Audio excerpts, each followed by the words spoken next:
Hawak na ng mga kongresista ang kopya ng impeachment resolution na isinusulong ng Makabayan Bloc sa Kamara para patalsikin sa pwesto si Vice President Sara Duterte. Bahagi ito ng ikinasang signature drive ng Makabayan upang maabot ang 1/3 ng House members na siyang requirement upang madiretso na sa Senado ang impeachment complaint laban kay Duterte. Ayon kay House Deputy Minority Leader Franz Castro, nireformat ang naunang impeachment complaint na inihain ng 75 individual upang gawing resolusyon na mangangailangan ng pirma ng 106 na mambabatas.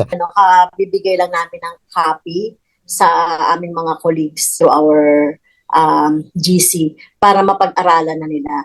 And then on Monday kung nabasa na nila at sila ay sang-ayon na at gusto nila mag-endorse, so pirma na sila. Hinimok din ito ang mga kongresista na gamitin ang weekend upang aralin ang resolusyon upang pagsapit ng Lunes ay malalaman na kung pipirma sila rito. Maasak na talaga kasi ito na kasi yung shortcut way, no? Yung pinakamabilis na makakagather ka na agad ng 1/3.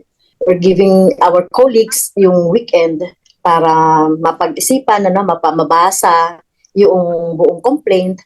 Kumpiyansa naman ang Makabayan na maaabot nila ang kinakailangang numero. Bagamat may mandato sila sa ilalim ng konstitusyon na talakayin ang impeachment complaint, marapat umano na panagutin ang mga sangkot sa maling paggastos ng pera ng taong bayan. Marami na siguro sa ating mga kasamahan, no? Makikita namin kung sa minority, 20 plus kami, no? At tingin natin ay marami rin naman, lalong-lalo na yung mga nag-participate actively sa mga hearings. At saka marami naman kaming mga kasamahan din na naririnig namin ng support sa impeachment. We should really hold erring public officials accountable. Tapos ito ay usapin ng misuse of taxpayers' money, di ba? Kaya nga ang sabi natin, grave insult to the Filipino people itong nangyari na ito. So therefore sa ating pagpapaliwanag sa kanila, sana kahit isa-isa kasi dahil ongoing siya, tedious siya, pero kailangan nating gawin. Samantala, aminado si Bukidnon Representative Jonathan Keith Flores na kung susundin ang regular na proseso ng impeachment, kakapusin na sila sa panahon. Iilang session days na lang kasi ang nalalabi sa 19th Congress.